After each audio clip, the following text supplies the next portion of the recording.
The Nice House on the Lake by James Tynion. Black Label means it's in its own world. Is it worth the read?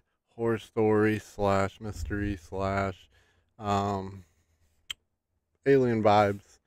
So it puzzle. So is it worth the read?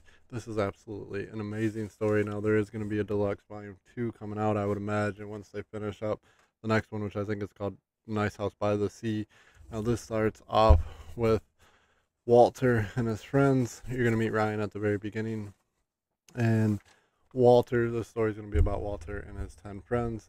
So, and these are the pieces that Walter, the little images or whatever you want to call symbols that Walter gives each one of his friends. Now, Walter invites his friends to the Nice House on the Lake as a vacation. Now, these friends are grouped from all the way back to high school to college. To one of them is she's kind of on her own, and that's who it starts with, Ryan, the artist. And you're gonna start with this future vibe, and then it's gonna go to like the past, and then it kind of goes into the story. Now, this is starting off with her talking to, well, you don't know who she's really talking to at the very beginning, at the future part of it, and then it goes to the past part, where she's talking to Walter about how he asked her how she thinks the world's gonna end. And then you're gonna get all these emails and stuff that you're gonna read, which is pretty cool. And then, like I said, and then you'll go into the story. Now, this is gonna happen on each one of them, each one of the volumes. There's 12. Like I said, it's 400 issues. But then through this one, you're gonna get a bio on each one of the 10 people that come into it. So you'll get their age, their name, what they are: writer, pianist, um, doctor, artist, acupunctionist. Is that what you say?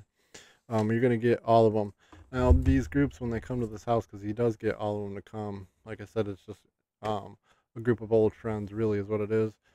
But you're gonna get the group come to the house of the high school. So these high school kids know each other, so they're gonna hang out. Well, not kids, because they're not kids anymore. This is years down the road.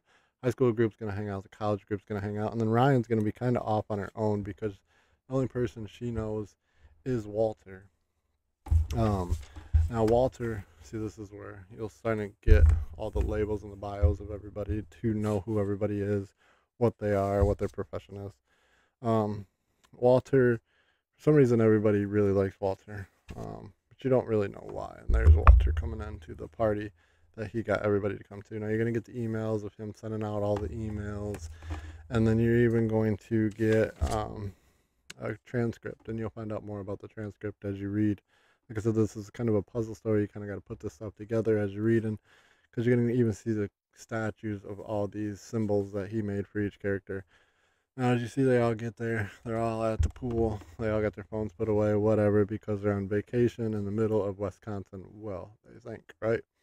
Now, Ryan is off by herself, and she's on her phone. She's the only one on her phone, and she sees Instagram, Facebook. I don't know what it is. They're on one of them, and the whole world is burning up, just burning up. So people's skin is melting off, all kinds of stuff, their eyeballs. It's all kinds of crazy stuff that you're gonna read throughout what she's reading. So she freaks out, yells at everybody, "Hey, the world's burning." She thought it was New York at first, but then it comes out and find out the whole world. So they all go look at the TV. They get an emergency broadcast. I'm kind of just giving you a synopsis of like the first volume, so you'll know what to expect and the rest of it.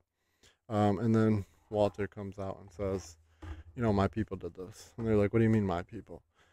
And he's pretty like, my people. And then you get, I think it's Nora. Nora goes at him, and his face. See that? She tries to,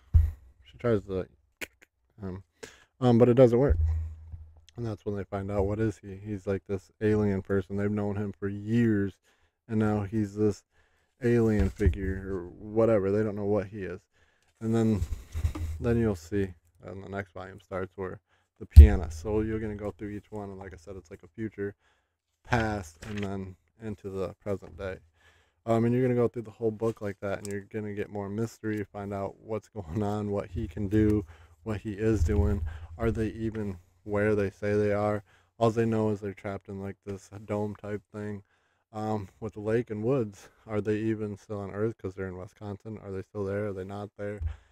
It is a great story. I'm putting it in my Goodreads as a 5-star book, and I suggest you guys read it and read it before, unless you pick up single issues, which I don't. Read it before book 2 comes out, The Nice House by the Sea, which I believe is going to be its own separate story. Um, which this at the end of it says, end of, um, end of verse. What is it? End of cycle 1. So there's that's going to be cycle 2. But yeah. Anyway, I don't want to tell you what happens. I'm just going to tell you it's the end of cycle 1. So you're going to find out what happens. It is a crazy story. It is a mystery story. It is a great story. I would suggest picking it up. Nice House on the Lake by James Tynion. He's really good at writing these horror stories, mystery stories, crazy stories. Pick it up. It's a great read. See you on the next one. Peace.